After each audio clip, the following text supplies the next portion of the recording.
अस्सलाम वालेकुम व्यूअर्स, क्या हाल है आप लोगों का। उम्मीद करता हूँ आप लोग सब ठीक ठाक और खैरियत से होंगे। तो व्यूअर्स, आज आप लोगों के लिए एक नई वीडियो के साथ हाजिर हुआ हूँ। व्यूअर्स, अगर आपके बच्चे या आपके घर में किसी बच्चे को डायरिया है और साथ में उसको उल्टियाँ भी आ रही है, मायदा खराब है उसका, और आप इसके लिए कोई दवा ढूंढ रहे हैं, तो ये वीडियो खास आप लोगों के लिए है, क्योंकि इसमें ऐसी सिरप के बारे में बताने वाला हूँ जो इन तीनों चीज़ों के लिए यूज़ होती है। डायरिया भी हो, मायदा भी ख़राब हो और उसको उल्टियाँ भी आती हो, तो इन सब के लिए वो मेडिसिन यूज़ होती है, वो सिरप यूज़ होती है। तो आप लोगों ने बस वीडियो को एंड तक देखना है।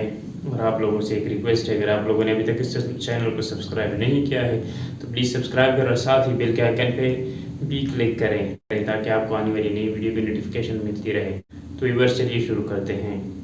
तो व्यूअर्स, हम मेडिसिन की तरफ आ चुके हैं। वो है ये मेडिसिन बिस्मोल, जिसको आप लोग यूज़ कर सकते हैं बच्चों में।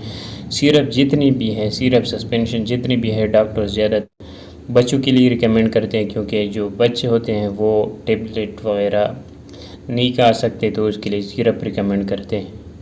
तो अगर आप लोगों के बच्चों का डायरिया है, बड़े भी इसको इस्तेमाल कर सकते हैं, लेकिन ज़्यादातर जो डॉक्टर है इसको छोटे बच्चों में ही रिकमेंड करते हैं।